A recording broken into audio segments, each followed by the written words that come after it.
And now, the general weather around Alaska. Welcome to Alaska Weather. I'm meteorologist Peter Chan, coming to you from the National Weather Service on this Sunday, February 11th, 2024. And as always, if you'd like additional weather information on what I provide in this YouTube broadcast, you can go online to weather.gov. That is the National Weather Service's online presence. Brings you to a map of the continental U.S. with Hawaii and Alaska to the lower left and tabs for the territories. You point and click anywhere on this map and it'll give you a forecast for a specific location with any relevant watches, warnings, or advisories. And there's all sorts of other information you can find on this site. But quick check of the weather map. This Sunday afternoon we have a storm system that's going to impact areas of the southern plains on up into the northeast. We have winter storm warnings and winter weather advisories from Texas up into the Ohio Valley, and then up here across New York State into southern New England, as much as 6 to 12 inches of snow and some mixed precipitation could fall later Monday and into Tuesday. Further south, though, threat of severe weather, tornado watches, along with flood watches. There is a potential for severe weather through tonight and again tomorrow in areas of the southeast. Here in Alaska, the storm track is readjusting itself, and there's going to be the potential for some mixed precipitation across areas of the Alaska Peninsula and the western mainland. We're also going to see some stronger winds across the Alaska Range, especially along the higher ridge lines and through the gaps Monday afternoon into Wednesday. And milder temperatures across much of the state, but especially south central areas. Thaw-free cycle with air temperatures potentially getting above 40 in some areas, including Anchorage. It's going to lead to messy and icy road conditions at times, and then some ice dams to form on roofs with that melting taking place with all the heavy snowfall on the roofs there in south central. We're also going to see high pressure building over northwest Canada, which is going to allow for a drier week ahead for the Panhandle with a little cooler temperatures. Taking a look at some of the images here from the webcams. Anvik, a little bit of light snow earlier this afternoon, 29 degrees.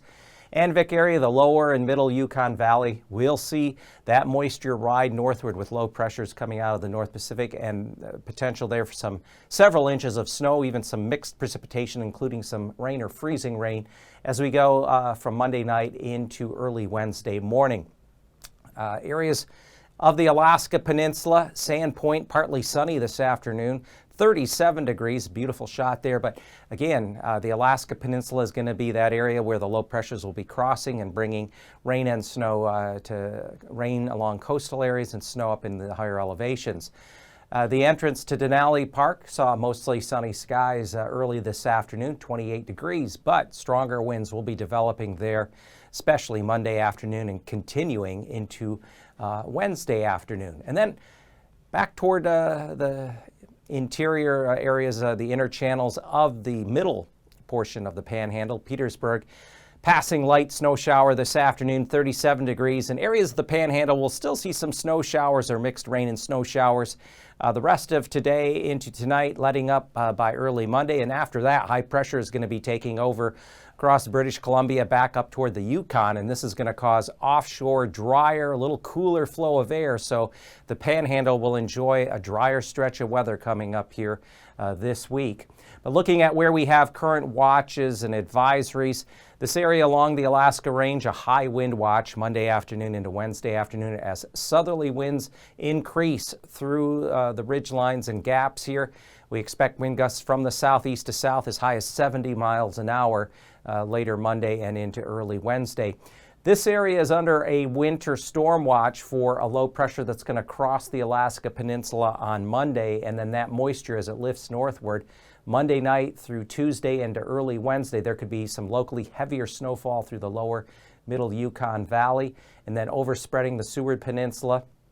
And as a result, there could also be a little bit of freezing rain mixing in along with some gusty winds. So this is where the most adverse conditions will be setting up here early in the week. And then along the northwest Arctic coast from around Wainwright, especially in the vicinity of Point Lay, still some blowing snow due to brisk northeasterly winds there, reducing visibilities at times around or even below a half a mile for tonight into early Monday morning.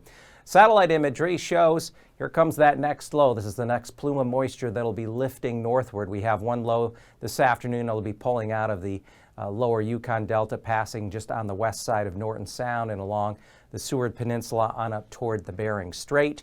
Still some moisture here in the Panhandle, as I mentioned. Some light snow or light snow and rain mixed showers. This activity, though, will be winding down as high pressure begins to build here over northwest Canada and then resituates over the Yukon and British Columbia. That will allow for drier conditions in the upcoming week. So looking at the weather map, we have one little disturbance with some scattered snow showers and mixed rain snow showers here just south of the Kenai Peninsula with a little trough that's kind of helping to keep the moisture and flow here along areas of the Panhandle. There's the low that traversed this region over the weekend, now pushing up north of the Seward Peninsula. And then here's the next low that's going to be the one that brings the inclement weather here to the lower Yukon, middle Yukon basin up to the Seward Peninsula as we go from especially later Monday into Tuesday. And here's the weather map then very late tonight, early on Monday morning. Next low, it's a rather compact low. It's a pretty good pressure gradient around it. It's going to be crossing the lower portion of the Alaska Peninsula and have some strong gusty winds, turbulence for aviation interest, and also a mix of precipitation. And then as that lifts up just west of Bristol Bay, it'll continue tracking northward, and that's what's going to spread some wind and mixed precipitation in through the areas of the southwest interior up into the west central interior later Monday and on into Tuesday. And here's the high starting to set up.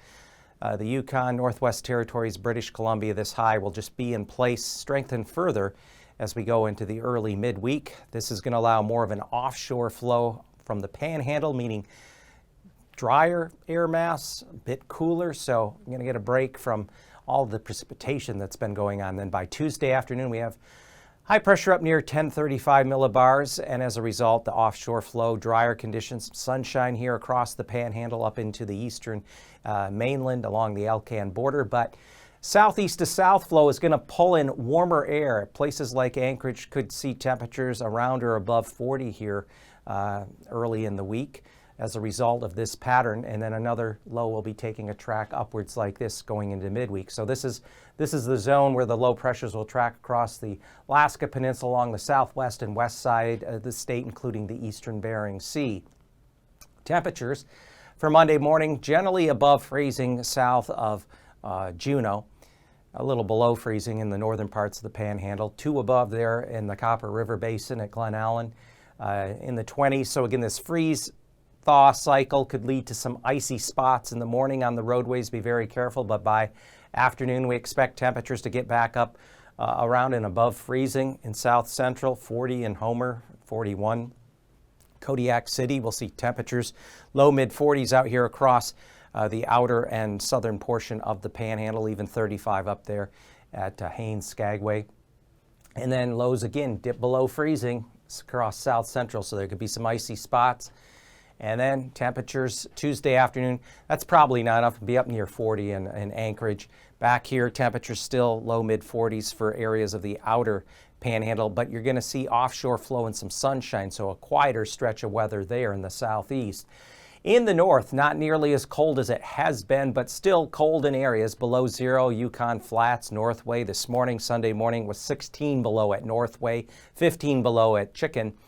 And along the Arctic coast, we'll still see temperatures running below zero in the morning and then hovering or at or just below zero during the daytime. But as we look westward, these temperatures, highs in the mid-upper 20s, they'll likely moderate further as that warmer air comes up from the south. Still below zero again across the Yukon Flats and in and around Northway and along the Arctic coast, but temperatures come Tuesday afternoon, see we're above freezing in areas. So that's why we're anticipating a mix of precipitation, lower middle Yukon Delta on in through areas of the Seward Peninsula and especially south side, southwest side there of the Brooks Range. And again, precipitation will be falling in these areas on Tuesday. Looking at the southwest interior Monday morning down into the teens, lows a bit below freezing, say out there toward Dutch Harbor. Monday afternoon temperatures getting back up upper 30s to near 40, and then as we get into Tuesday morning, Temperatures near freezing along the Alaska Peninsula, a bit warmer out here through Kodiak Island up toward King Salmon and Dillon. But then on Tuesday, notice that warmer air being pulled in here from the North Pacific across Kodiak Island, the upper portion of the Alaska Peninsula, and then being transported inland on the west side of the Alaska Range. So places like Bethel out through Anvik and Anvil will have temperatures at least into the mid-30s. And the extended forecast, it takes us now beyond mid-month, February 17th through the 21st, favors above normal temperatures on the west and northwest portion of the mainland, including the southwest Alaska Peninsula, with the greatest likelihood of above normal temperatures around Norton Sound, including the lower Yukon Delta down through Bethel and Nunavik Island. Meanwhile, near normal temperatures along the Alcan border, and with this high pressure ridge in place being dominant, it's going to allow the milder, warmer air riding up here on the west side of the state, and then a cooler, drier offshore flow here across the panhandle. So it looks like this pattern is going to establish and set itself up for the better part of a week or two. So we'll see how it pans out, but definitely a change to what we had seen earlier in January, and then that really cold stretch in mid-January into early February.